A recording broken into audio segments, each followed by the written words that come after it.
I knew Theron Voss was dangerous the second his hand closed around my wrist in that dark hotel hallway, but I didn't know how close he was to the edge until I felt how violently he was shaking. "You're fine," I said quietly, keeping my voice steady even as my heart slammed against my ribs. "Look at me, you're fine."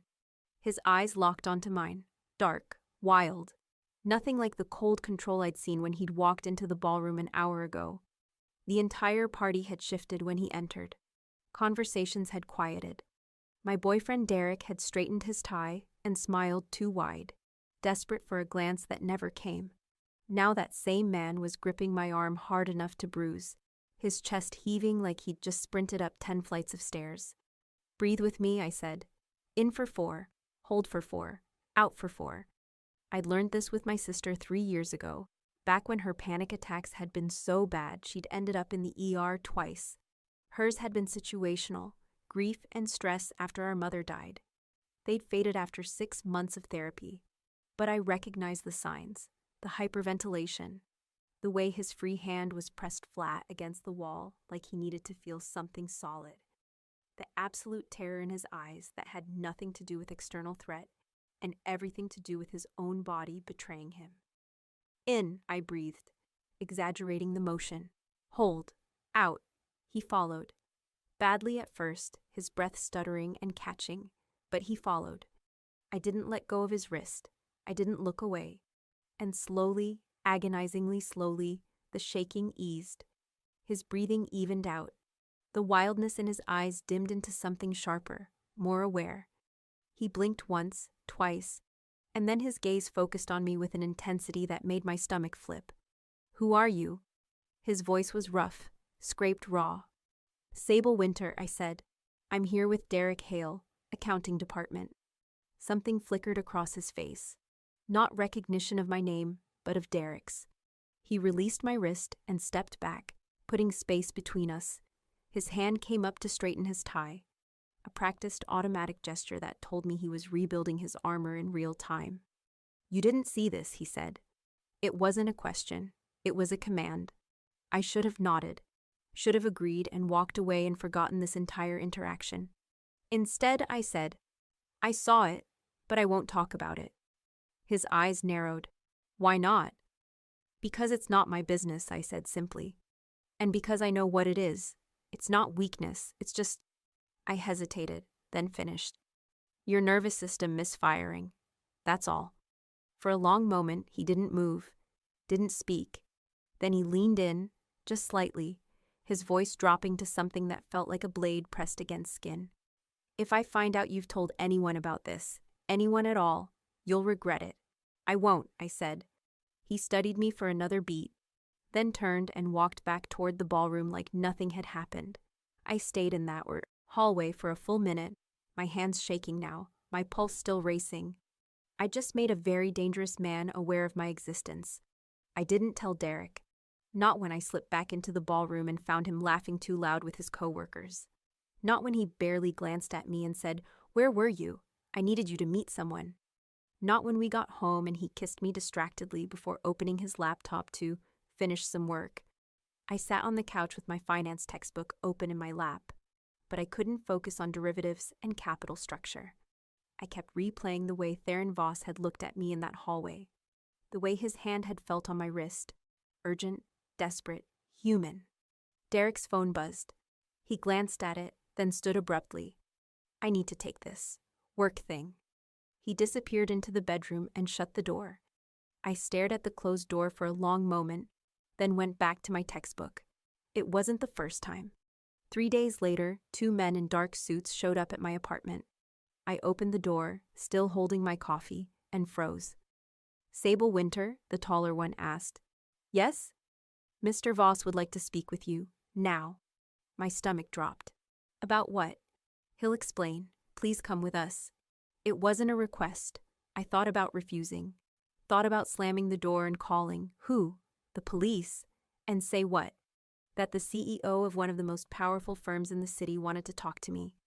I set down my coffee, grabbed my bag, and followed them. They took me to a building in Midtown I'd seen 1,000 times, but never entered. Sleek glass and steel. We went up and up and up. The elevator doors opened directly into a penthouse office with floor-to-ceiling windows that overlooked the city like a kingdom. Theron Voss stood with his back to me, hands in his pockets, looking out at Manhattan like he owned it. Maybe he did. "Sit," he said, without turning around. I sat. He turned slowly, and I saw him clearly for the first time in proper light. Dark hair that looked like he'd run his hands through it too many times. Eyes that were too aware, too calculating. He looked nothing like a man who'd been falling apart 3 nights ago. "You told me you wouldn't talk," he said. "I didn't." "Then why," he said softly, "did one of my associates hear you mention my name to your boyfriend 2 days ago?" My blood went cold. "I didn't." Derek asked where I'd been at the party. "I said I'd run into you in the hallway. That's it. I didn't say anything about—" "About what?" he interrupted, his voice like a knife. "What didn't you say, Sable?" I met his eyes. "I didn't say you were having a panic attack." Silence. He walked toward me slowly, deliberately, until he was standing close enough that I had to tilt my head back to look at him. "How did you know what it was?" he asked. "My sister used to have them." "Used to?" "They stopped. After therapy." He studied me for a long moment, and I had the unnerving sense that he was cataloging everything, my posture, my breathing, the way my hands were folded tightly in my lap. "You're a student," he said. It wasn't a question. "Final year. Economics." "Top of your class?" I hesitated. "Yes." "And you're dating Derek Hale, who works in my accounting department and is, by all accounts, mediocre at his job." Heat crawled up my neck. "He's under a lot of stress." "Is he?" Theron's voice was flat. "Tell me, Sable, when Derek brings you his work problems, do you solve them for him?" I didn't answer. "Thought so," he said. He turned away, walking back toward the windows. "I have a problem." "Okay?" "I don't sleep well. Haven't for years. And recently, it's gotten worse." He paused. "The panic attacks are happening more frequently, stronger, harder to control." I didn't know what to say to that, so I stayed silent. 3 nights ago," he continued, "you calmed one, faster than anything I've tried. Medication, breathing exercises, all of it. You did it in under 2 minutes. My pulse kicked up. I recognized what was happening, that's all." "No," he said, turning back to face me. "You did more than that. You stayed calm. You didn't panic yourself. You gave me something to focus on." He tilted his head slightly. "I need that again. I'm not a therapist. I don't need a therapist. I need you." The words hung in the air between us, heavy and wrong. "Here's the offer," he said. 1 month. You stay at my penthouse at night. You don't have to do anything, just be there so I can sleep." I stared at him. "You want me to, what, babysit you?" "I want you to help me function," he said bluntly. "In exchange, I'll pay off your student loans, all of them, and I'll cover your rent for the next year." It was an insane amount of money, life-changing money. "I have a boyfriend," I said. "I don't care. I care." His jaw tightened. "This isn't about sex, Sable. I'm not asking you to sleep with me. I'm asking you to help me sleep. There's a difference. It's still—" I shook my head. "It's inappropriate and weird, and I'm not doing it." For a moment, I thought he'd argue, thought he'd push harder. Instead, he walked to his desk, pulled out a tablet, and handed it to me. "Then at least look at this before you go." I took it. The screen showed a text thread.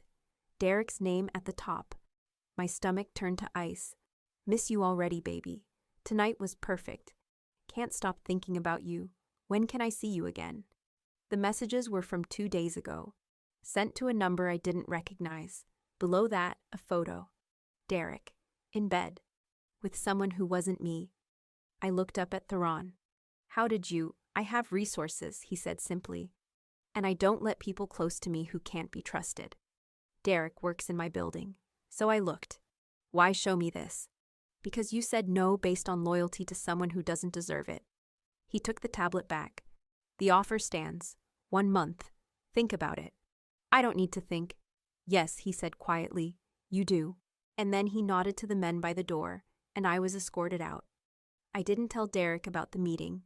I also didn't confront him about the texts. I went to class. I went to my tutoring job. I studied for finals, and I tried very, very hard not to think about Theron Voss, or the way he'd looked at me like I was the answer to a question he'd been asking for years. But I couldn't stop seeing those texts. Couldn't stop hearing Derek's voice in my head every time he said he was too tired or too busy, or needed me to check over a report for him because he wasn't good with numbers. A week passed. Then, on a Thursday night, I was leaving the building where I tutored the Gibson family's daughter, a luxury high-rise in the financial district, when I saw him, Theron Voss, in the lobby, leaning against the wall near the elevators, his face pale, his breathing uneven. No one else seemed to notice. The doorman was on his phone. A couple walked past without a glance, but I saw, and I knew. I walked toward him slowly, my bag heavy on my shoulder. Theron? His head snapped up. His eyes found mine, and I saw the same wildness from the party, only worse this time. Deeper, more desperate. Sable, my name came out strangled. It's happening again, I said softly. He nodded once, sharp and jerky. Okay, do you have your key card? He fumbled in his pocket and handed it to me with shaking hands. I took it, then took his arm. Come on, let's get you upstairs. He didn't argue, didn't protest. He just followed me into the elevator, his breathing harsh and ragged, his entire body trembling. I scanned the key card. The button for the penthouse level lit up. The doors closed, and we went up. The elevator ride felt like it lasted an hour. Theron stood braced against the wall, his eyes squeezed shut, his hand pressed flat against his chest like he was trying to hold his heart inside his body. Breathe with me, I said again, the same way I had at the party. In for 4. He tried. He couldn't. It's okay, I said, keeping my voice calm even though my own heart was pounding. Just focus on my voice. Don't think about anything else. Just listen. The elevator dinged. The doors opened into a private foyer, marble floors, soft lighting, a single door at the end. I used the keycard again. The door unlocked. Inside was a penthouse that looked like something out of a magazine. Huge windows, dark furniture, spotless, and completely silent. Where do you usually go? I asked. When this happens? Bedroom, he managed. I guided him through the space, past the living area and the kitchen, into a massive bedroom with a bed that looked like it had never been slept in. He sank onto the edge of the bed, his head in his hands, his shoulders heaving. I knelt in front of him. Look at me, I said. He did. You're not dying, I said firmly. I know it feels like you are, but you're not. This will pass. It always does. Can't breathe? Yes, you can. You're breathing right. Now, in and out. Your body knows how to do this. I took his hand, pressed it against my chest so he could feel my breathing. Match me, slow and steady. It took time, but slowly, agonizingly, his breathing began to even out. The trembling eased. The wildness in his eyes faded. And then finally he sagged forward, exhausted. I'm sorry, he whispered. Don't, I said. You don't have to apologize. He looked at me then, really looked at me, and something in his expression cracked open. I haven't slept more than 2 hours a night in 6 months, he said quietly. Every time I close my eyes, I'm back. He stopped, shook his head. I can't do this anymore. You don't have to do it alone, I said, before I could stop myself. He laughed, bitter and broken. Everyone's alone. I didn't argue. I just stayed there, kneeling on the floor in front of him, my hand still pressed to his. And then, without thinking, I sat down on the floor beside the bed. What are you doing? He asked. Staying, I said. Just for a little while, until you calm down. You don't have to. I know. He stared at me for a long moment. Then, slowly, he slid down off the bed and sat on the floor beside me, his back against the mattress. We sat in silence. And then, because I didn't know what else to do, I started talking. I told him about my sister, about the night she had her first panic attack and thought she was having a heart attack, about how terrified I'd been, about how we'd learned together, through therapy, through research, through trial and error, that panic attacks were horrible but not dangerous. I didn't know if he was listening, but I kept talking anyway. And at some point, his head tipped sideways. onto my shoulder, then lower, onto my lap. I froze. "Is this okay?" I whispered. He didn't answer. His breathing had gone slow and deep. He was asleep. I sat there, my back against the bed, his head resting on my thighs, and I didn't move. I couldn't. Because for the first time in what was clearly a very long time, Theron Voss looked peaceful, and I couldn't bring myself to take that away from him. I woke up to sunlight streaming through the windows and a terrible crick in my neck. For a moment, I didn't remember where I was. Then I looked down. Theron was still asleep, his head still on my lap, one arm curled loosely around my knee. I didn't move. I barely breathed. Because this was the most dangerous thing I'd ever done. Not calming a panic attack, not coming up to his penthouse, but this, staying, letting him fall asleep on me like I was something safe. I was starting to pull away carefully when his eyes opened. For a second, he looked disoriented, confused. Then his gaze focused on me, and his entire body went still. "You stayed," he said. "Yeah." He sat up slowly, running a hand through his hair. "What time is it?" I checked my phone. "Almost 7. "You stayed all night?" "I fell asleep," I admitted. "I didn't mean to." He turned to look at me, fully, and there was something in his expression I couldn't read. Something intense and unguarded. "I slept," he said quietly. "Actually slept. For the first time in—" He stopped, shook his head. "Thank you." "You're welcome." We sat there on the floor for another moment, and I felt the weight of what had just happened settle over us. I'd crossed a line last night, a big one.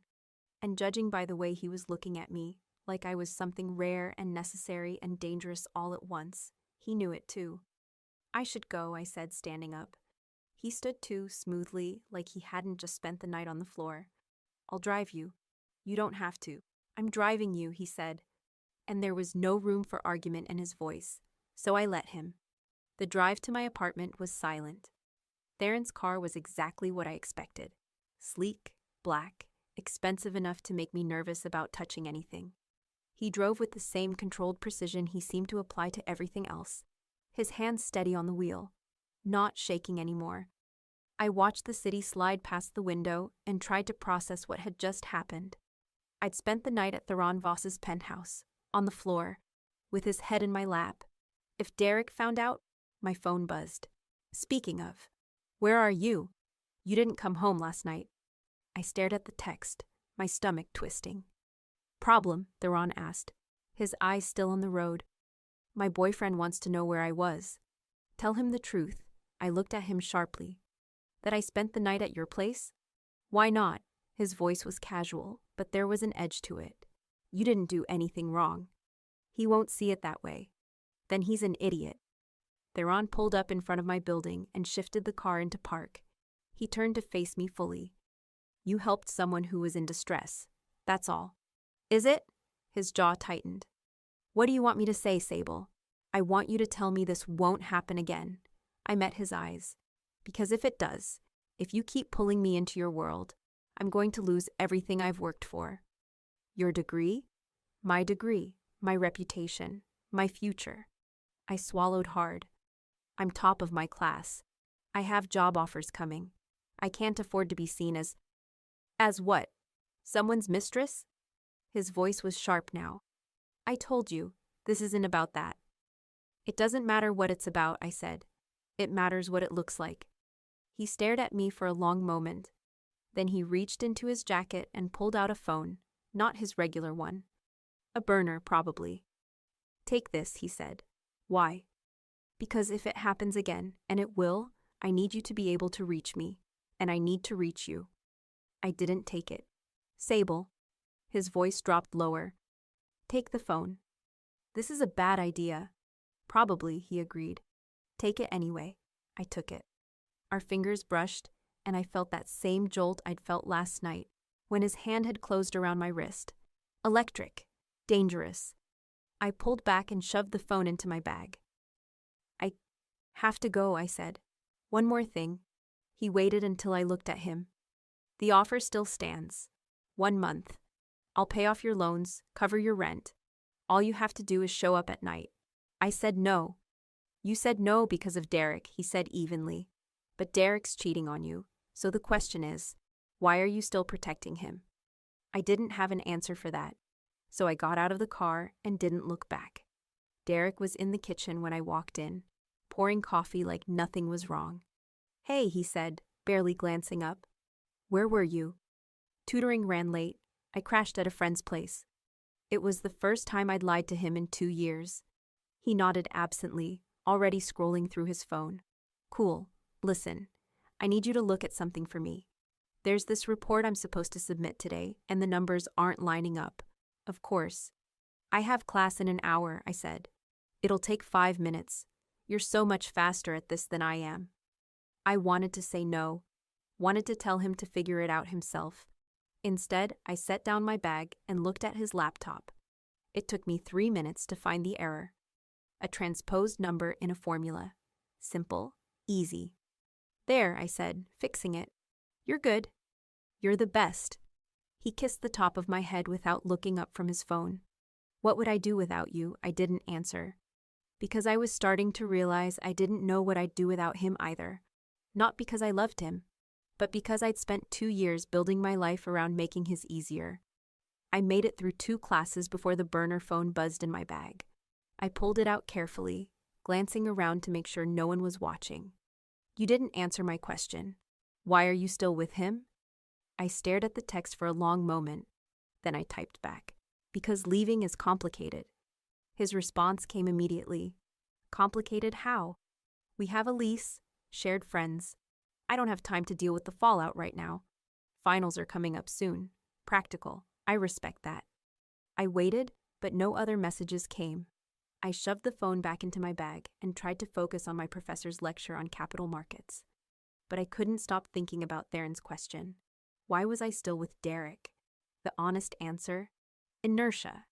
It was easier to stay than to leave. Easier to ignore the cheating than to blow up my life right before graduation. Easier to keep solving his problems than to admit I'd wasted 2 years on someone who saw me as a resource instead of a person. My phone buzzed again. Dinner tonight, 8 p.m. I'll send a car. I typed back quickly. I didn't agree to that. You're going to say yes anyway. Might as well skip the argument. I should have been angry. Should have told him to go to hell. Instead, I found myself typing. Why? Because I want to talk to you. And because you're curious about me too.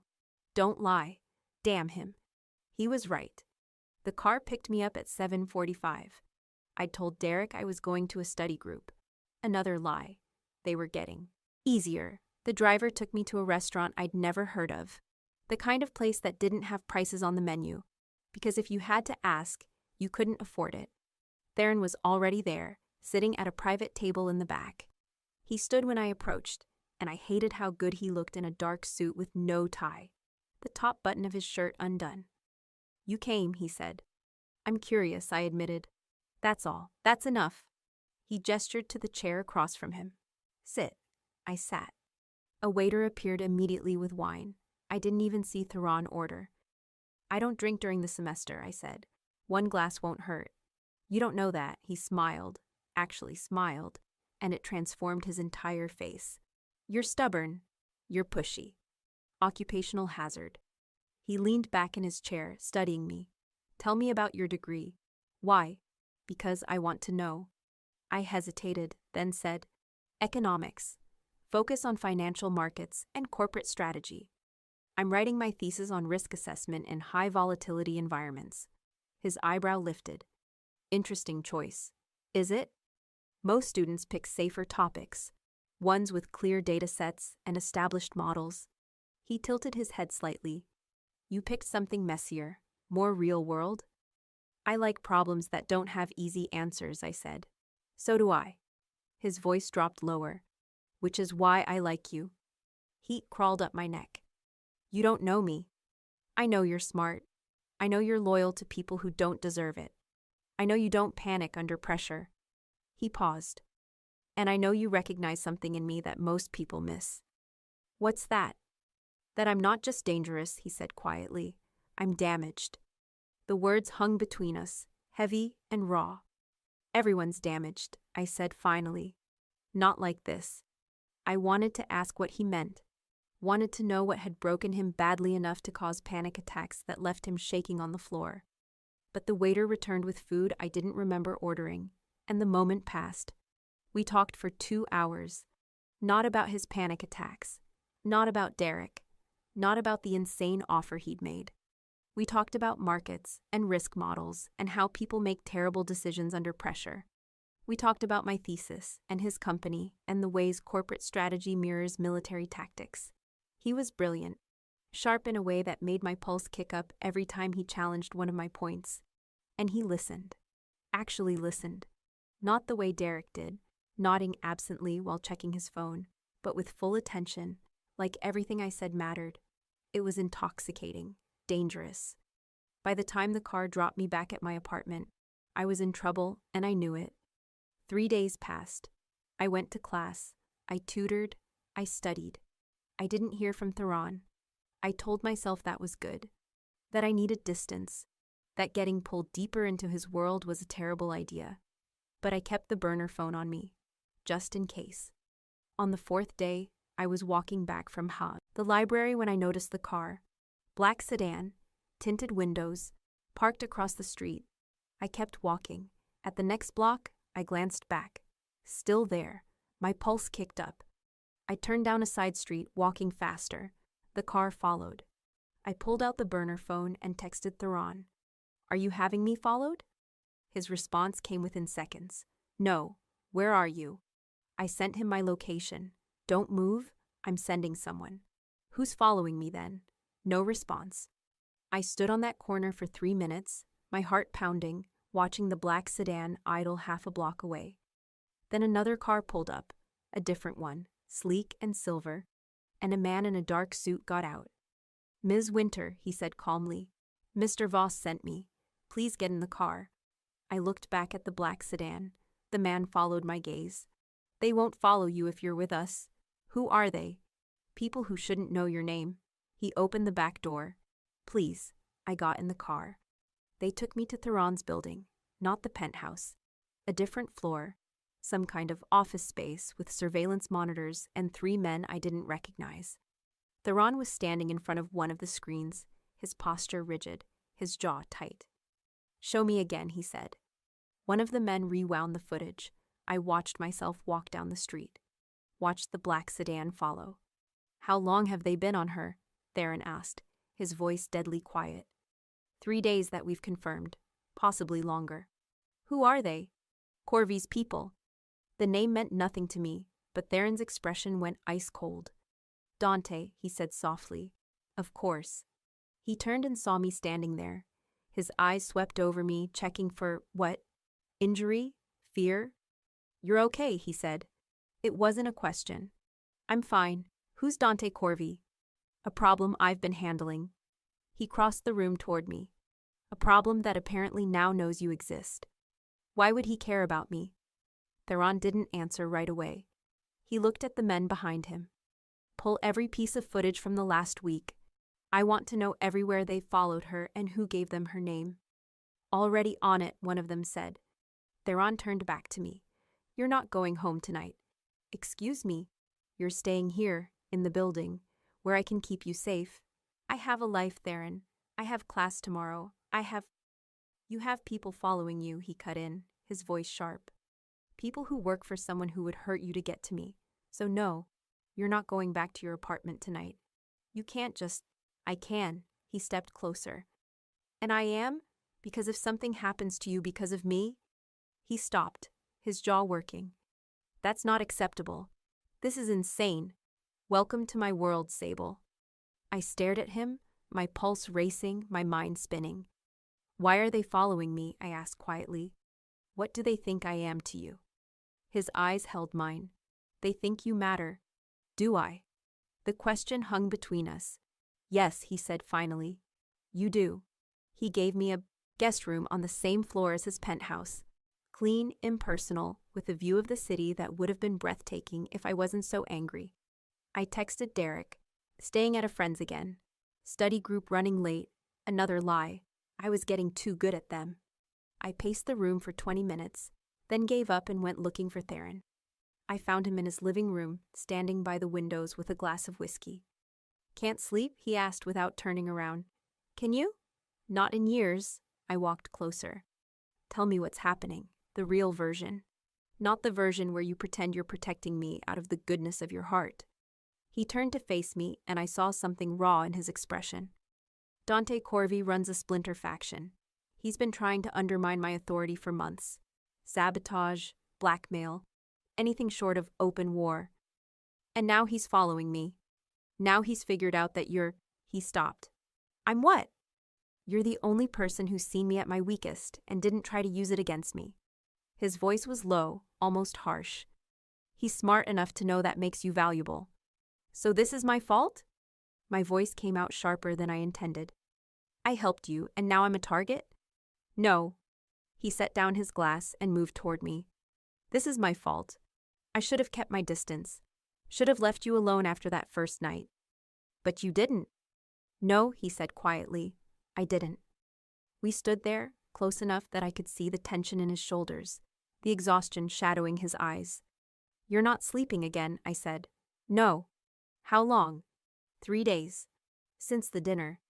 Since I realized I'd put you in danger. He ran a hand through his hair. Every time I close my eyes, I see. He stopped. See what? Nothing. But I knew it wasn't nothing. I could see it in the way his breathing had gone shallow, in the way his hand had curled into a fist at his side. Theron? You should go back to your room, he said, his voice strained. It's late. But I didn't move, because I recognized that look, the one that said he was barely holding it together, the one that came right before the shaking started. When did you last take your medication? I asked. I don't take medication anymore. It stopped working. Therapy? Tried it. Didn't help. So what do you do? I asked quietly. When it gets bad. He looked at me, and for a moment I saw past all the control, all the power, straight through to the terrified man underneath. I wait for it to pass, he said. Alone. The word hit me harder than it should have. Alone. I thought about the way he'd slept with his head on my lap, the way he'd looked peaceful for the first time in what was clearly years. I thought about going back to my guest room and leaving him here, waiting alone for another panic attack to tear through him, and I couldn't do it. What if you didn't have to? I asked. His eyes sharpened. What? Your offer. 1 month. I'll do it. Why? Because I can't watch you go through this alone. I swallowed hard. And because you're right. Derek doesn't deserve my loyalty, but maybe you do. Theron stared at me like I'd just said something in a language he didn't speak. You're sure? He asked finally. No, I admitted, but I'm saying yes anyway. Something shifted in his expression. Relief, maybe, or something deeper. There are rules, he said. Okay. You sleep here, every night for a month, in my room, not a guest room. My pulse spiked. Theron. Not like that, he said quickly. Just in the same space, so I can sleep, that's all. What about Derek? Break up with him, tonight. I can't just… Yes, you can. His voice was firm. I won't do this while you're still with him. It's not… He hesitated. It's not right. I almost laughed.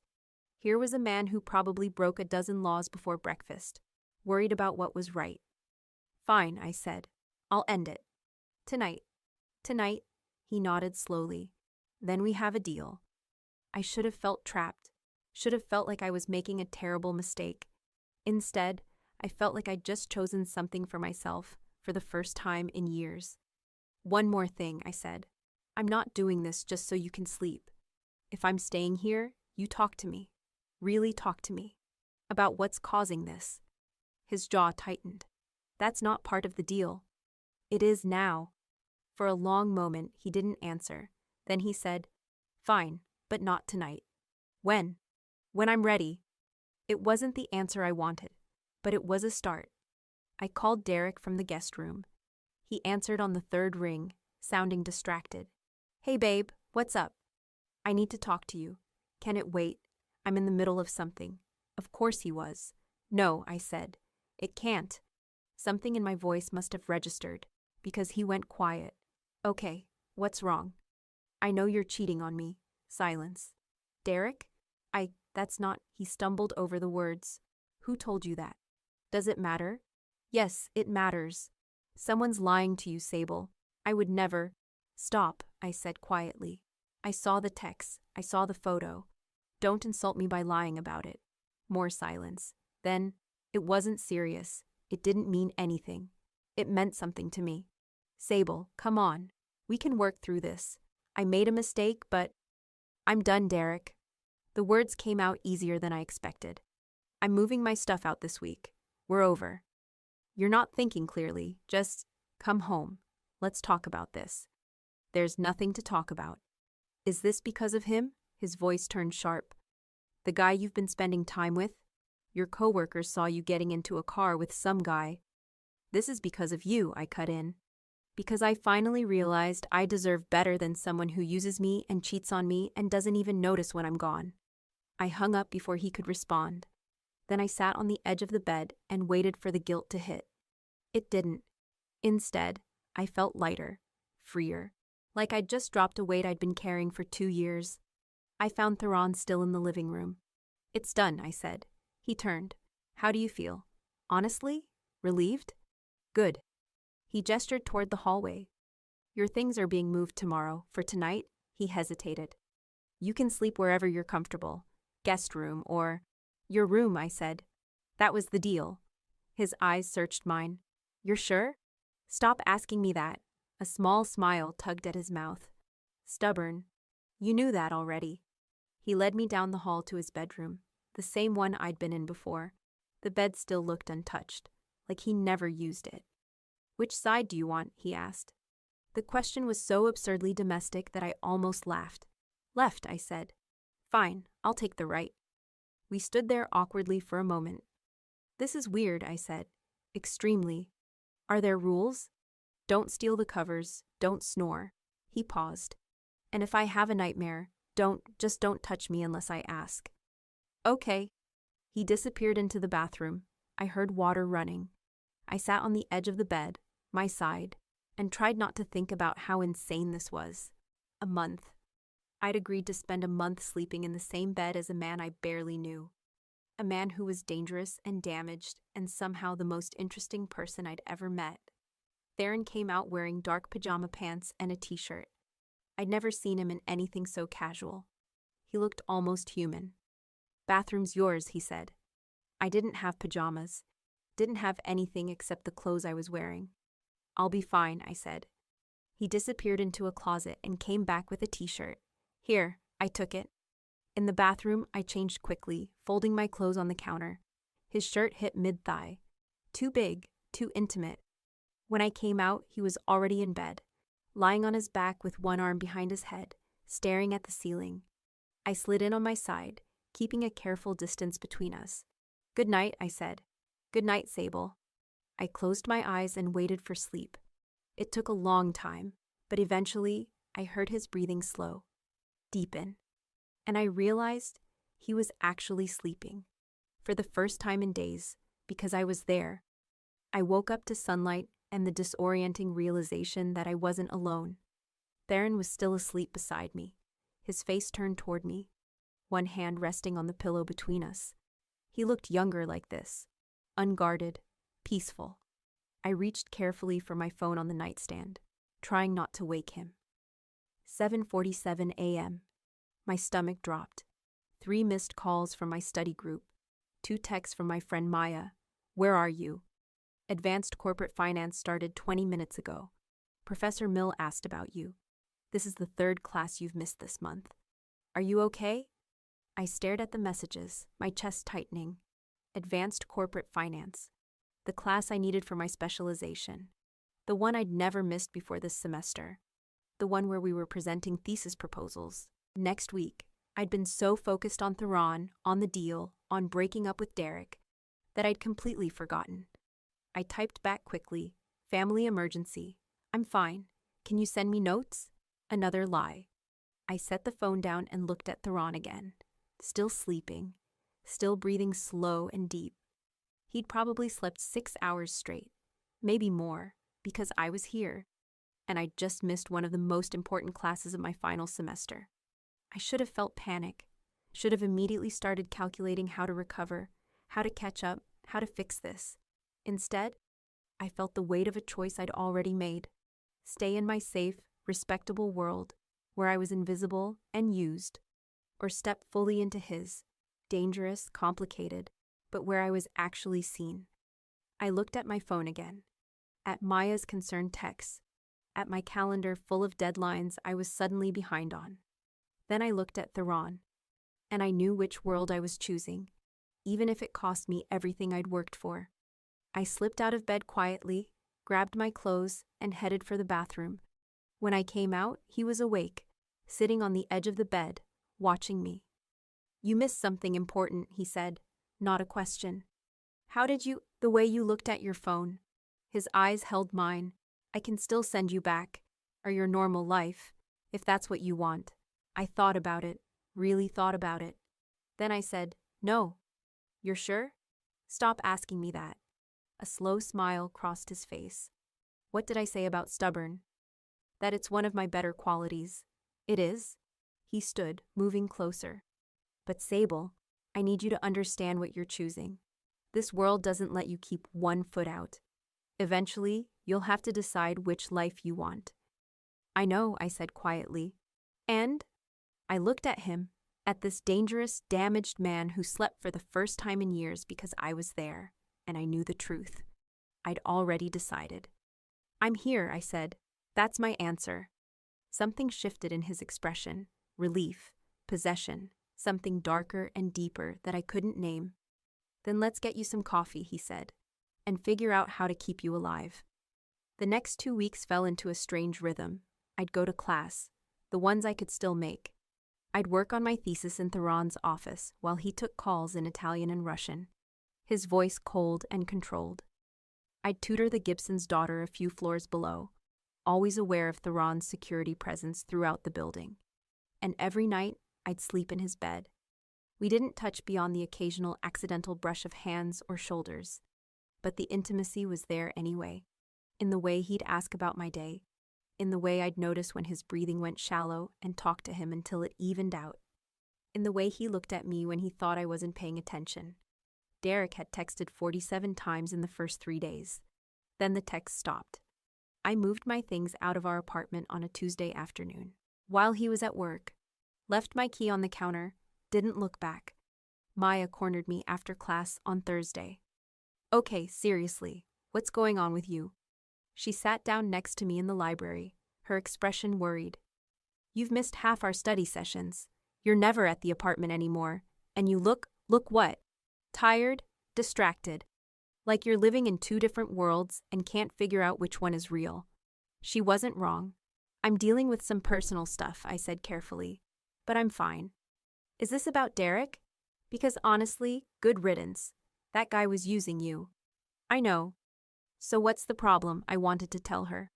Wanted to explain that I was sleeping in a mafia boss's bed every night because he had panic attacks, and I was apparently the only thing that helped. Instead, I said, "I'm just stressed about graduation, that's all." She didn't look convinced, but she dropped it. I went back to Theron's building and found him in a conference room, surrounded by men in expensive suits and dangerous expressions. He saw me through the glass and held up one finger. "Wait." I nodded and headed upstairs. I was halfway through my thesis revisions when my phone buzzed. Not the burner. My regular phone. Unknown number. I almost ignored it, but something made me answer. "Hello?" "Sable Winter." The voice was smooth, cultured, vaguely amused. "We haven't met. My name is Dante Corvi." My blood went cold. "I have nothing to say to you." "Oh, I think you do." I could hear the smile in his voice. "See, I've been very curious about you. About why Theron Voss, who hasn't shown interest in a woman in 5 years, suddenly can't seem to function without a college student following him around." "I don't know what you're talking about, don't you?" He laughed softly. "I have footage, Sable, from the hotel, from his building. Very interesting footage of our fearless leader having what looks like severe panic attacks. And you, sweet, helpful you, calming him down." My stomach turned to ice. "I'm going to hang up now. Before you do, let me tell you what happens next." His voice lost its amusement. I'm going to send that footage to every person in Theron's organization. I'm going to show them that their boss is weak, unstable, unfit to lead. They won't believe you, won't they? Panic attacks aren't exactly the hallmark of strong leadership in our world. He paused. Unless, of course, Theron wants to negotiate. Step down quietly, let me take over certain operations, and I'll make sure that footage never sees the light of day. He won't negotiate with you. Then he'll lose everything. And so will you, sweetheart. Because once that footage goes public, everyone will know you're his weakness. And weaknesses get exploited in very unpleasant ways. The line went dead. I sat there, staring at my phone, my hands shaking. Then I grabbed the burner and texted Theron. We have a problem. He came upstairs within 2 minutes, his face already tight with tension. What happened? I told him about the call, about the footage, about Dante's ultimatum. With every word, Theron's expression got colder. When I finished, he was silent for a long moment. Then he said very quietly, I'm going to kill him. You can't. Watch me. Theron? I stood up, moving toward him. If you kill him, it starts a war. You said so yourself. And wars mean chaos. And chaos means I lose control. He turned away, his hand coming up to grip the back of his neck. I know. So what do? We don't do anything. I handle this. By negotiating? By finding the footage and destroying it before he can use it. And if you can't? He didn't answer. I watched his shoulders tense, watched the way his breathing was starting to go shallow. When did you last sleep? I asked quietly. 2 nights ago. Theron, I'm fine. You're not fine. You're about to have another attack. I said I'm fine. His voice was sharp, controlled, but I could hear the edge in it. I crossed the room and took his hand. He flinched. Look at me, I said. He did, and I saw the fear there, raw and undisguised. We're going to figure this out, I said. Together. Not just you protecting me, not just me calming you down. Actually, together. You don't understand what you're asking. Then explain it to me. His jaw worked. The footage shows me weak, vulnerable. In this world, vulnerability is death. Only if you let them weaponize it, I said. What if there's another way? There isn't. What if there is? I squeezed his hand. I work with numbers, remember? Risk assessment. And right now, Dante has leverage because he thinks the footage will destroy you. But what if it doesn't? Sable. What if your people already know, I said, the idea forming as I spoke. What if we get ahead of this? Control the narrative before he can. Theron stared at me. You want me to tell my organization I have panic attacks. I want you to tell them you survived something that would have broken most people, that you're still standing, still leading. That's not weakness, that's strength. They won't see it that way. Some won't, I admitted, but some will. The ones who matter will. He shook his head slowly. It's too risky. Riskier than letting Dante control the story? He didn't answer, but I could see him thinking, calculating. There's something else, I said quietly. The footage shows me, which means Dante knows I'm important to you, which means he'll use me against you whether you negotiate or not. His hand tightened on mine. No. Yes. So if we're going to get out of this, we need to move first, before he does. Move how? I took a breath. I need to go back to the company, to Derek's department. Absolutely not. Theron, listen to me. Derek works in accounting. He has access to financial systems. If he's the leak, and I'm pretty sure he is, then there's evidence, traces in the data. I can find them. It's too dangerous. More dangerous than waiting for Dante to make his move? He stared at me, and I saw the war happening behind his eyes. The need to protect me, the knowledge that I was right.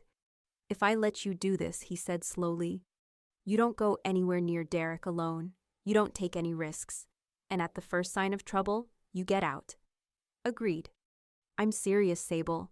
If something happens to you because I let you walk into danger, nothing's going to happen to me, I said. Because you're going to have people watching. And because I'm smarter than Derek thinks I am.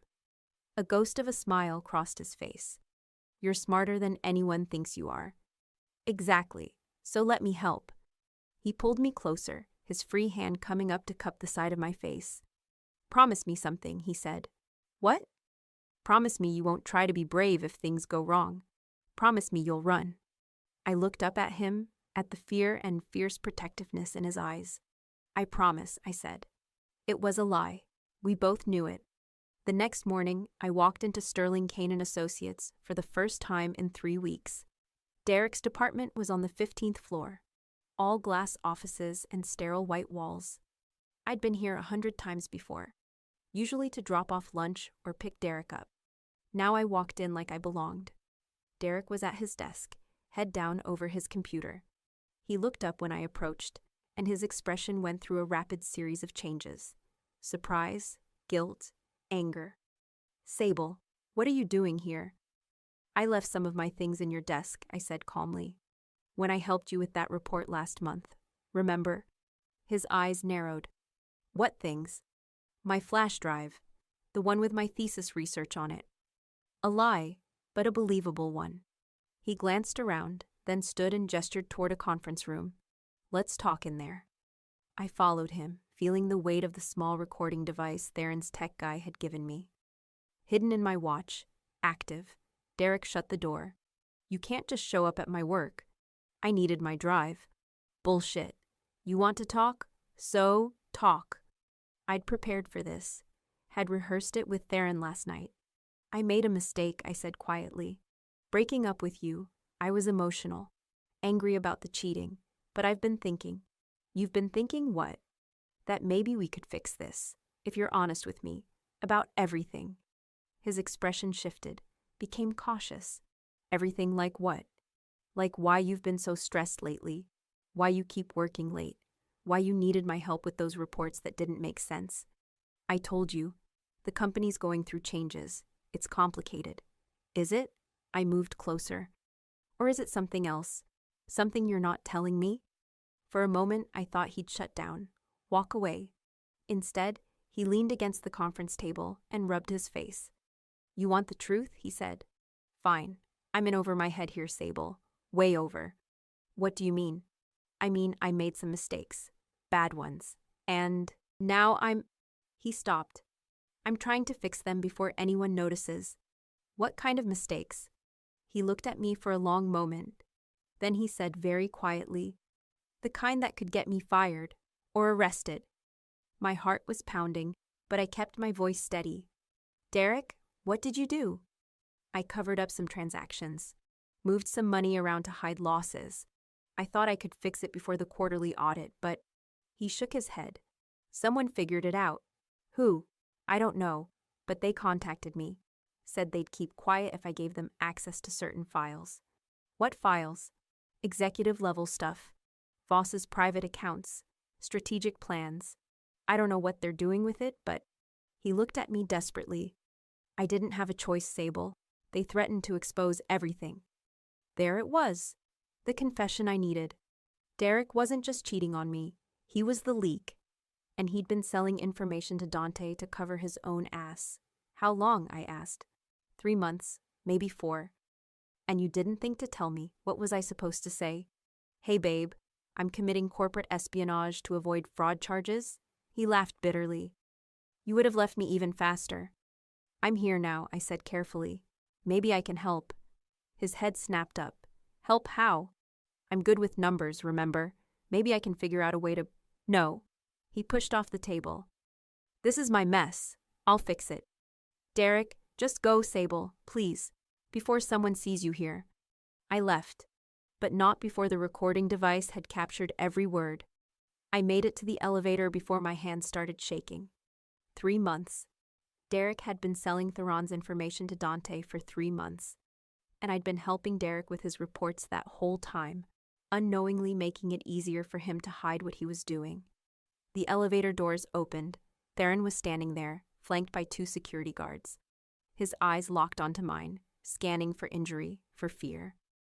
"You're okay," he said. "I got it." I showed him the watch. All of it. Relief crossed his face, quickly masked. "Let's go." We didn't speak in the car, but his hand found mine in the back seat, gripping tight. When we got back to his building, he listened to the recording 3 times. Then he looked at me. You did it, he said quietly. You got exactly what we needed. What happens now? Now I give Dante a choice. His voice was cold. Back off, or I expose his pipeline and the fact that he's been blackmailing my employees. Will he back off? No, but it buys us time. He stood, pacing. And it gives me leverage when he tries to use the panic attack footage. Mutually assured destruction. Exactly. I should have felt relieved. Should have felt like we'd won something. Instead, I felt the weight of what I'd just done. I'd walked into potential danger. I'd manipulated my ex-boyfriend into confessing. I'd become part of Theron's world in a way I couldn't take back. Sable. Theron's voice pulled me back. You're thinking too much. I shook my head. Derek's going to lose everything. His job, probably his freedom. He made his choices. I know, but you still care. Theron moved closer. Even after everything he did to you, you still don't want to see him hurt. I'm not that good a person. Yes, he said softly. You are. His hand came up to cup my face, and I felt the calluses on his thumb brush against my cheek. We stood like that for a long moment, close enough that I could feel his breath. I need to tell you something, he said. Okay. The panic attacks. They started 5 years ago, after my brother was killed. My breath caught. Theron. I was there when it happened. Rival faction. They took us both. He stopped, his jaw working. I was restrained, helpless. I couldn't move, couldn't fight back. I could only watch while He broke off. I waited. I had a panic attack then, he said finally. A bad one, blacked out. When I came back, he was already dead. And I'll never know if there was something I could have done. If I'd stayed conscious, stayed focused. It wasn't your fault, I said. Wasn't it? His eyes met mine. Every time I panic now, that's what I see. His face, the blood, the way I failed him. You didn't fail him. You survived. Some days that feels like the same thing. I reached up and took his face in both hands, making him look at me. Listen to me, I said. You survived something that would have destroyed most people. You built an empire. You protect people. You're still here, still fighting. That's not failure, that's strength. That's what you said earlier, about telling my people. Because it's true. He stared at me for a long moment. Then he leaned forward slowly, giving me time to pull away. I didn't. His lips met mine, soft at first, testing. Then deeper as I pressed closer. It was nothing like I'd imagined. There was no desperation, no urgency. Just heat and want, and the sense of something inevitable finally happening. When we broke apart, we were both breathing hard. I started. A terrible idea, he finished. Probably. Definitely. But he didn't let go of me. Sable. His phone rang. He cursed and pulled it out. One glance at the screen and his entire body went rigid. What? I asked. Dante, he answered. What do you want? I couldn't hear the other side, but I watched Theron's face go colder with every second. When? He said. A pause. I'll be there. He hung up. What happened? I asked. He wants to meet tonight. Says if I don't show, the footage goes public tomorrow. It's a trap. Obviously. So you're not going. He looked at me. I have to. No, you don't. We have the recording. We have leverage. He has something else, Theron said quietly. He says he has proof that Derek's leaks compromise client accounts. Real people's money. Millions of dollars. If that gets out, it destroys the company. Everything I've built. He's bluffing. Maybe, but I can't risk it. I grabbed his arm. If you go to this meeting, he'll kill you. He'll try. Theron. I don't have a choice, Sable. He pulled me close, pressing a kiss to my forehead. Stay here. Lock the doors. Don't let anyone in except my head of security. His name is Marcus. I'm coming with you. Absolutely not. You need someone watching your back. I'll have people. You need me, I said. What happens if you panic in the middle of a confrontation? His jaw clenched. I'll handle it. You can't handle it alone. That's the whole point. I grabbed his face again, making him look at me. I'm not asking permission. I'm coming with you. Sable. You want me to promise I'll run if things go wrong, I said. Fine, I promise. But I'm there. End of discussion. For a moment, I thought he'd argue. Instead, he said, You're the most stubborn person I've ever met. You like it? I really do. He kissed me again, harder this time. Stay close to me. Don't do anything brave. And if I tell you to run, I'll run, I lied again. He knew it, but he also knew I wasn't backing down. Let's go, he said. And we walked out together into whatever trap Dante had waiting. The meeting was set for midnight at a warehouse in Red Hook. Of course it was a warehouse, because apparently every dangerous confrontation in this city happened in abandoned industrial spaces with terrible lighting. Theron drove. I sat in the passenger seat, watching the city lights blur past. When we get there, he said, You stay in the car until I clear the space. No, Sable, we've been over this. I'm not staying in the car. His knuckles went white on the steering wheel. If something happens to you, then you'll handle it, because that's what you do. I looked at him. But nothing's going to happen. We're smarter than him. Are we? Yes. I hoped I was right. The warehouse was exactly as bleak as I'd imagined. Concrete floors, rusted metal beams, shadows everywhere. Theron's security had arrived first. 6 men positioned around the perimeter. I recognized Marcus, his head of security, near the entrance. Dante was waiting in the center of the space, flanked by 4 of his own men. He was younger than I'd expected, mid-30s maybe, handsome in a cold, calculated way. The kind of man who'd smile while ordering your execution. Theron, he said warmly. And you brought your student. How sweet. Let's skip the pleasantries, Theron said. You wanted a meeting. Here I am. Here you are. Dante's eyes slid to me. Sable Winter, top of her class, brilliant with numbers, and apparently very good at calming panic attacks. I kept my expression neutral. I've seen the footage, Dante continued. Very compelling. You on the floor of a hotel hallway, shaking like a leaf. Her talking you down like you're a child having a nightmare. Get to the point, Theron said. The point is simple. Step down, hand over control of the Eastern operations, and I'll make sure that footage never gets out. No? No? Dante laughed. You'd rather let your entire organization see you weak and broken? My organization already knows, Theron said calmly. Silence. Dante's smile faltered. What? I told them, 2 hours ago. Called a meeting with my top people and explained exactly what you plan to use against me. Theron's voice was steady. I told them about the panic attacks, about my brother, about the fact that I've been managing a psychological condition for 5 years, while still running the most profitable operation on the East Coast. You're bluffing. Am I? Call any of them. Ask. Dante's jaw tightened. Even if that's true, you think they'll still respect you? Follow you? The ones who matter will, Theron said. The ones who don't were dead weight anyway. I felt a surge of pride so strong it made my chest ache. He'd done it. He'd actually done it. Dante's expression went cold. Then I guess we moved to Plan B. He pulled out his phone and held it up. On the screen was a live feed. Derek, tied to a chair in what looked like a basement. Blood on his face, eyes wide with terror. My stomach dropped. You son of a bitch, I whispered. Your ex-boyfriend has been very helpful, Dante said. He gave me everything I needed on Theron's financial systems. Even helped me siphon off a few million from client accounts. He smiled. Of course, once I'm done, all the evidence will point back to him. And to you, Sable. She had nothing to do with this, Theron said, his voice deadly. Didn't she? She helped him with his reports. She had access to his computer.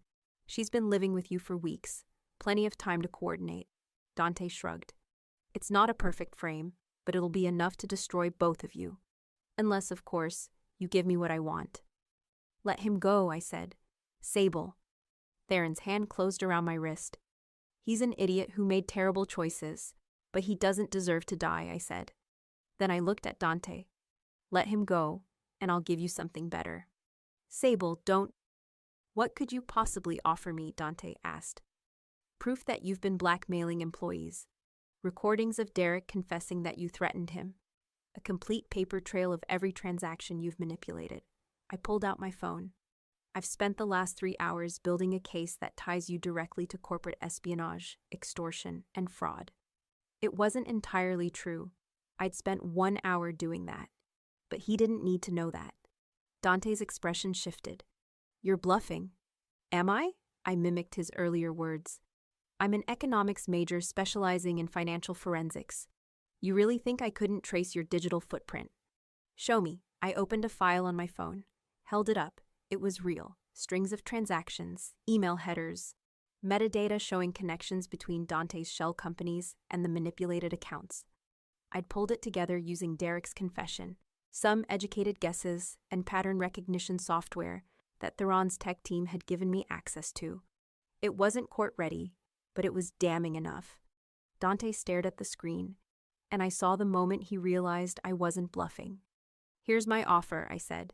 You let Derek go, you back off, and I don't send this to the FBI, the SEC, and every financial news outlet in the country. You'd burn your ex-boyfriend to do that. Derek made his choices. I'm making mine. Dante laughed. Actually laughed. You've got steel, I'll give you that. Then his expression went cold. But you're forgetting something. I still have leverage. He gestured. One of his men raised a gun, pointed it at Derek on the phone screen. Send that file and he dies. Walk away now and maybe I let him live. My heart was racing, but I kept my voice steady. Shoot him and you have nothing.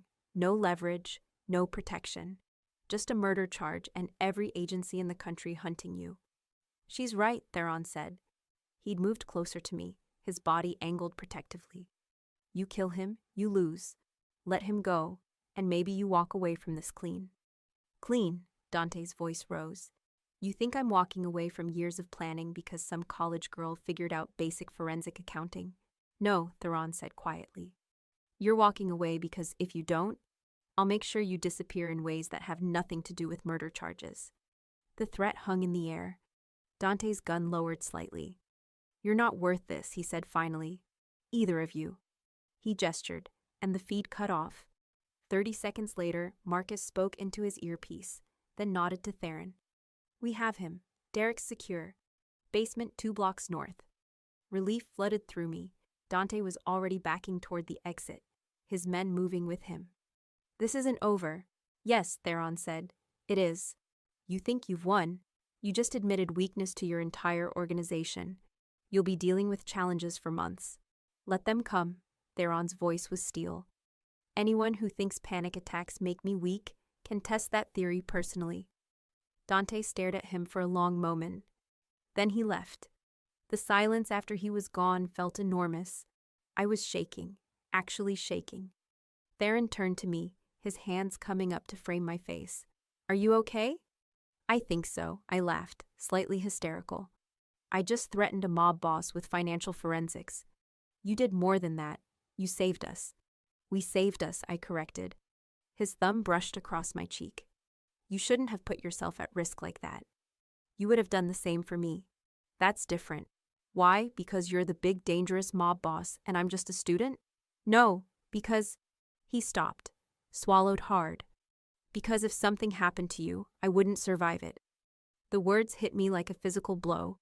Theron, I'm in love with you, he said. I have been since the night you sat on the floor and let me fall asleep in your lap. Maybe before. That. And the thought of losing you. I kissed him. Hard. His arms came around me immediately, pulling me close. The kiss was nothing like the one in his penthouse. Soft and testing. This was desperate, hungry, the kind of kiss that came after almost dying. When we broke apart, we were both breathing hard. I love you too, I said. Even though you're complicated and dangerous and you have terrible ideas about what constitutes appropriate meeting locations. He laughed, actually laughed, and the sound was beautiful. Let's go home, he said. Derek was bruised but alive when we picked him up. He looked at me with something like shame. Sable, don't, I said. Just don't. I'm sorry for everything. The cheating, the lying, getting you involved in this. You used me, I said quietly. For 2 years, you used my intelligence and my loyalty, and you gave me nothing back. Not even honesty. I know. You could have gotten me killed tonight. I know, His voice cracked. I'm sorry. I looked at him, really looked at him, and felt nothing. No love, no anger, just exhaustion. Theron's lawyers will help you, I said finally. They'll negotiate with the FBI. You'll probably do time, but maybe not as much if you cooperate fully. Why would you help me? I'm not doing it for you, I said. I'm doing it because I don't want your mistakes on my conscience. He nodded slowly. I turned away and didn't look back.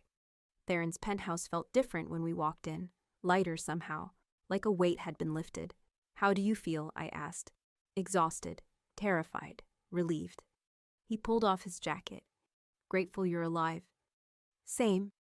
We stood in the living room for a moment, just looking at each other. Then he said, I need to tell you something. Okay. When I offered you the deal, the sleep arrangement, it was selfish. I wanted you there because you made the panic stop. Because I could function with you around. He moved closer. But that's not what I want anymore. What do you want? I want you as my partner. Actually, my partner. Not someone I'm protecting or keeping or using for my own stability. He took my hand. I want you in strategy meetings. I want your mind on the problems that matter. I want you building this world with me, not just keeping me functional in it. My heart was pounding. That's a lot of responsibility. You can handle it. You've already proven that. What about my degree? Finish it. I'll make sure you have time for classes, for your thesis, for whatever you need. His voice was firm. Your education matters. Your future matters. I'm not asking you to give that up. What are you asking? I'm asking you to choose this life, with me, knowing exactly what it is. He squeezed my hand. I'm asking you to be fully seen and fully powerful, not hidden, not protected to the point of uselessness, actually dangerous in your own right. I thought about my old life, the invisibility, the way Derek had used my intelligence without ever really seeing me. I thought about tonight, the way Theron had listened to my plan, the way he'd let me take the risk, the way he'd looked at me like I was the smartest, bravest person he'd ever met. I have conditions, I said. Name them. I finish my degree. I graduate top of my class. And if I decide I want to pursue something outside your world, a normal career, teaching, whatever, you don't stop me. Agreed. And you keep working on the panic attacks, real treatment, not just using me as a human anxiety medication. His jaw tightened. I've tried. Try again, with a real trauma specialist. For me. For us. He stared at me for a long moment. Then he said, Okay. Okay? If that's what you need, then okay. I'll try. I smiled. Then yes, I choose this. I choose you. His hands came up to cup my face, and he kissed me. This time, there was no desperation, no fear, just heat and want and promise. He walked me backward until my back hit the wall. His hand slid to my waist, then lower, gripping my hips as he pressed against me. I gasped into his mouth. Sable, he said against my lips. Yes. If we do this, if we go further, I need you to be sure. I'm sure. His hands tightened on my hips. I've wanted you since the moment you told me panic attacks weren't weakness. Since you looked at me like I was human instead of dangerous. You're both, I said. That's what makes you interesting. He laughed and kissed me harder. His hands slid under my shirt, warm against my skin. I arched into him, and he made a sound low in his throat. Bedroom, he said. Yes. He lifted me, and I wrapped my legs around his waist. He carried me down the hall, the same hall I'd walked down weeks ago when he was shaking and terrified, and I was just trying to help him breathe. Now we were both breathing hard, for entirely different reasons. He laid me on the bed we'd shared for weeks without touching. The bed where I'd listened to him sleep and felt the weight of what was growing between us. Are you sure? He asked again, his voice rough. Stop asking me that, I said, pulling him down to me. His mouth found mine again, and his hands were everywhere, my waist, my back, tangling in my hair. I tugged at his shirt, and he pulled back long enough to yank it over his head. I ran my hands over his chest, feeling the tension in his muscles, the way his breathing hitched when I touched him. Sable, he said, and my name sounded like a prayer. His mouth moved to my throat, and I felt his teeth graze my skin. Heat pooled low in my stomach, and I pulled him closer. I love you, I said. He lifted his head, his eyes meeting mine. Say it again. I love you. Again. I love you, Theron Voss. I love you, and I choose you, and I'm not going anywhere. Something in his expression cracked open, raw and vulnerable and completely unguarded. I love you, he said. I love you, and I'll spend the rest of my life making sure you never regret choosing me. Then he kissed me again, and I stopped thinking about anything except the feel of his hands on my skin. The heat between us, the sense of something inevitable and right finally happening. I felt his hands move to the button of my jeans, felt the question in the way he paused. Yes, I said. And the world narrowed to just us. Later, much later, I lay with my head on his chest, listening to his heartbeat slow. Tell me something, I said. Anything. When was the last time you slept through the night? Before me, I mean. He was quiet for a moment. 5 years, not since my brother died. And now? Now? His hand moved through my hair. Now I sleep every night. Because you're here. What if I wasn't? Then I'd find a way to manage. Because you're not responsible for fixing me, Sable. You never were. He tilted my face up to look at him. You gave me something better than sleep. You gave me hope that I could be broken and still be worth something. Tears stung my eyes. You were always worth something. Maybe, but I didn't believe it until you. I kissed him softly. I'm not going anywhere. Good, because I'm not letting you go. We lay there in the dark, tangled together, and for the first time in weeks, I felt completely at peace. The weeks after Red Hook were brutal in a different way. Security briefings in the mornings, strategy sessions in the afternoons, and then 5, 6, 7 hours in the library at night. I practically lived in Professor Mill's office hours, rebuilt half my models from scratch, and clawed my GPA back one problem set at a time. By the time graduation came, I walked across the stage top of my class, summa cum laude. Theron was in the audience, sitting with Marcus and 2 other members of his security team, who looked deeply uncomfortable in academic settings. When my name was called, he stood and applauded like I'd just won a Nobel Prize. After the ceremony, he met me outside with flowers. Congratulations, he said, kissing me. Thank you for not bringing your entire organization to this. I thought about it. I know you did. He smiled, that rare, genuine smile that I'd learned to treasure, and took my hand. Ready to go? He asked. Where? I have something to show you. He took me to his office building. Not the penthouse, not the conference rooms I'd been in before.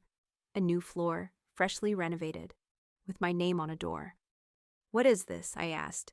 Your office, if you want it. I walked inside. Desk, computer, windows overlooking the city, bookshelves waiting to be filled. On the desk was a nameplate. Sable Winter, Strategic Operations. Strategic Operations, I said. You'll work directly with me. Financial analysis, risk assessment, operational planning. He leaned against the doorframe. Real work. The kind that matters. The kind that uses everything you learned in school and everything you've learned here. I turned to face him. You really mean this? Every word. Your mind deserves rooms that matter, Sable. This is one of them. I crossed the room and kissed him. Thank you. For what? For seeing me. Actually seeing me. Always, he said. I'll always see you. That night, we went back to the penthouse. I'd officially moved in 2 weeks ago. My books were on his shelves. My clothes were in his closet. My thesis research was spread across his dining table. It should have felt strange, wrong somehow. Instead, it felt like home. We ordered takeout and ate on the couch like normal people. Like we weren't a mob boss and his strategic advisor. Like we were just 2 people who'd found each other against impossible odds and decided to hold on. Later, I sat on the floor beside the bed, the same spot where I'd sat that first night, when he'd been shaking and terrified, and I'd been trying to help. Theron came and sat beside me, exactly the way he had then. But this time, there was no panic, no desperation, no crisis, just choice, trust, love. What are you thinking? He asked. That we've come a long way from that first night. We have. You're still dangerous, I said. So are you now. I smiled. I like it. I know you do. He pulled me closer. Thank you, Sable. For what? For staying, for choosing this, for choosing me. I leaned my head against his shoulder. You make it sound like it was a sacrifice. Wasn't it? No, I said quietly. It was the opposite. For the first time in my life, I'm exactly where I'm supposed to be. Doing work that matters, with someone who sees me for who I actually am. I looked up at him. That's not a sacrifice. That's freedom. He kissed the top of my head. I love you. I love you too. We sat there on the floor, the same way we had that first night, but everything was different now. I was no longer the invisible genius solving other people's problems for scraps of recognition. I was Sable Winter, strategic operations, partner to one of the most dangerous men in the city. Fully seen, fully powerful, fully myself. And I'd never been happier. A year after the warehouse in Red Hook, I walked into a boardroom full of men who used to look through me and now waited to hear what I thought. Spreadsheets glowed on the wall screen. Lines of numbers and probabilities I knew almost by heart. I clicked to the final slide and said, if we take Corvy's old port at the price he's pretending is a favor, we inherit 3 investigations and 2 buried lawsuits. If we walk away, we lose short-term volume but keep our skin. My recommendation is we decline and build out the Newark route instead. It's slower, it's safer. In 12 months, it's more profitable. Silence followed, 10 seconds of the kind of quiet that used to make me want to shrink. Then Marco, who'd once questioned why Theron was bringing a girl into strategy, nodded slowly. She's right. Newark it is. Chairs scraped, men began talking logistics, and the meeting dissolved into motion. Through the glass wall, I saw Theron leaning against the far window, arms folded, watching me like there was nothing else in the room. When I stepped out, he pushed off the glass and met me halfway. You just convinced 6 very stubborn men to walk away from easy money, he said. I'm impressed. I thought you didn't hire people who weren't stubborn. True, his mouth curved, soft and private. You ready? For what? He tilted his head toward the elevator that went down, not up. Therapy. We're going to be late. God forbid, I said lightly, but my chest warmed anyway. A year ago, getting Theron Voss into a therapist's office had felt about as likely as getting him to lead a yoga retreat. Now it was on his calendar, first weekly, then bi-weekly, as things improved. He grumbled every time we went, but he went. Dr. Rao's office was quiet and bright, full of plants and soft chairs that looked like they'd never seen blood or gunpowder. I sat on the side, half participant, half witness, while Theron sprawled opposite the therapist, with the wary posture of a man who trusted almost no one, and was trying very badly to change that. How have the last 2 weeks been? Dr. Rao asked. Fine, he said. I gave him a look. He exhaled. Better. I had 1 spike, 2 nights ago, watching the news. Describe it, she said. His gaze flicked to me, then back. They were showing footage from that warehouse fire in Queens. Sirens, smoke. For a second, I was there again. He tapped his temple. In the chair, couldn't get a full breath. Hands started to shake. Did it become a full attack? She asked. No. His jaw flexed. I caught it earlier, grounding exercises. Naming 5 things in the room. Cold water. I told Sable what was happening instead of hiding in the bathroom like an idiot. Progress, she said simply. How long did the wave last? Maybe 3 minutes. His eyes moved to me again. She talked, but I was already coming down before she started counting, which was true. I'd watched it happen from the couch, heart pounding, fingers itching to reach for him until I saw him do it himself. Breath by breath, trick by trick, riding it instead of drowning. Dr. Rao nodded, tapping a note. This matches the pattern we've been seeing. No full attack in 12 weeks? She glanced at her calendar. The last one that brought you to the floor was 3 months ago, and even that was shorter and less intense. She leaned back. We're no longer in crisis management, Theron. We're in late-stage processing. You may still get flare-ups, especially around anniversaries or triggers you haven't hit yet, but they're smaller, shorter, and you're using the skills consistently. So what does that mean? He asked. It means we're approaching the end of this phase of treatment, she said. If this trend continues, we'll start spacing sessions out more, monthly, then as needed. The memory of your brother isn't going away, her voice gentled. But the part of your life ruled by that moment, that's drawing to a close. He was quiet for a long time. This isn't a cure promise, she added. I can't guarantee you'll never feel panic again. No one can. But your nervous system is learning that it can light up without killing you. That's enormous. I watched his shoulders drop a fraction, like someone had just set down a weight I hadn't realized he was still carrying. And you, Dr. Rao said, turning to me, are doing better at not trying to be his full-time regulation system. I'm attempting, I said. You're succeeding more than you think, she replied. You're there, you're steady, but you're not taking responsibility for stopping every wave. That's exactly where you should be as his partner, not his medication. Theron's hand found mine on the couch cushion, fingers curling around my knuckles. He didn't look at me, but he didn't let go either. On the way back up in the elevator, he rested his head briefly against the mirrored wall and closed his eyes. End of a phase, he said. Feels good? Feels strange. He opened his eyes and looked at me. For 5 years, the panic was the loudest thing in my life. I don't really know who I am without it. You'll figure it out, I said. I have some ideas. Of course you do. His mouth tipped. Sable Winter, Strategic Operations, for my brain. Someone has to keep the CEO functional. Pretty sure you already do. That night, the flare hit. It wasn't dramatic. No collapsing in hallways or hotel carpets.